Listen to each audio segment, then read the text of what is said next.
Facebook will have to deal with its Instagram acquisition in a very different way from previous acquisitions, and Shandy's going to explain why. In the past, when they acquired, what did they do? Describe Trash them. they really, I mean, the acquisitions they did in the past were for tiny sums. We're talking about millions of dollars, maybe tens of millions of dollars in some cases, and it was primarily for the talent. You had FriendFeed, which they acquired, I think, in 2009, and their CTO, Brett Taylor, came out of that company. Doesn't exist anymore. The company doesn't exist, or he doesn't exist? He exists. He exists. The company doesn't exist in any real viable form. So he was absorbed into the bigger Facebook. Essentially, into Facebook. The other two examples are Dropio, which Sam Lessin sold to Mark Zuckerberg in 2010, I believe, and he's also a very senior executive at Facebook now. And the list goes on and on. I mean, really, they just did it for talent, and the companies, the technology was just sort of thrown to the wayside. And they were open and admitted that. Okay, now this one, they're saying something different. Completely different. Which some of us are skeptical about, but they're saying they're going to leave it alone, and they're getting 12 employees. How are they going to manage to do this?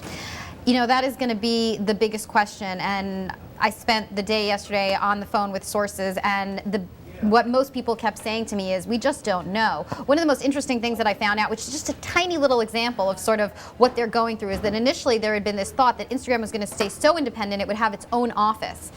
And late yesterday I found out, no, it's actually been decided it's going to move to Facebook headquarters. So already you're seeing that this notion that they're going to be completely independent has been eroded somewhat. In a day? In a few days, yeah. Yeah. Okay. And what, if they truly do want to keep it independent, what will be the things that we would look for that say, okay, yes, this is independent? Will it be separate P&L, separate reporting structure? How would that be?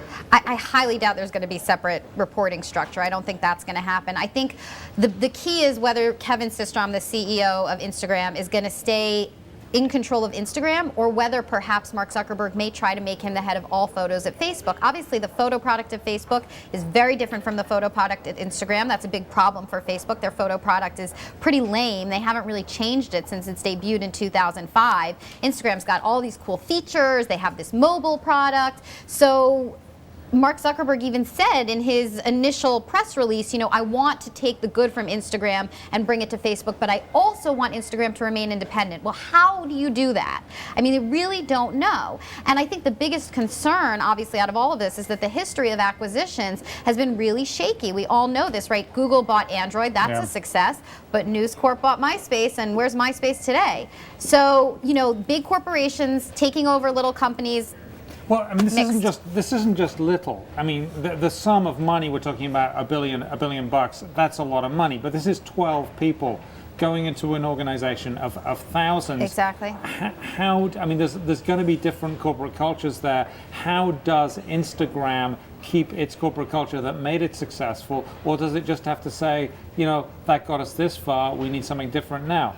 It's such an excellent point, because the biggest culture clash, I think, is going to be that people in the Valley have a way of life. These engineers, they go from place to place. Nobody wants to stay at one place for very long. The idea is you join a company, you get some equity, you get very little cash, and maybe the company goes big, but you leave after 4 years and you go to another company, because people have this sort of anti-big company feeling. And I don't know that these guys, these 12 guys at Instagram, are going to want to stay at Facebook, which is becoming a behemoth. Are they locked in with long-term contracts? We don't know that yet, but Facebook would be very wise to have done that. To try to lock that in. But I heard a statistic yesterday from one of the VCs I spoke to, and he said something like 80% of these guys leave within the first year, because they just, when they're, you know, small guys bought up by big guys, they just don't want to be part of that culture. It is a culture clash.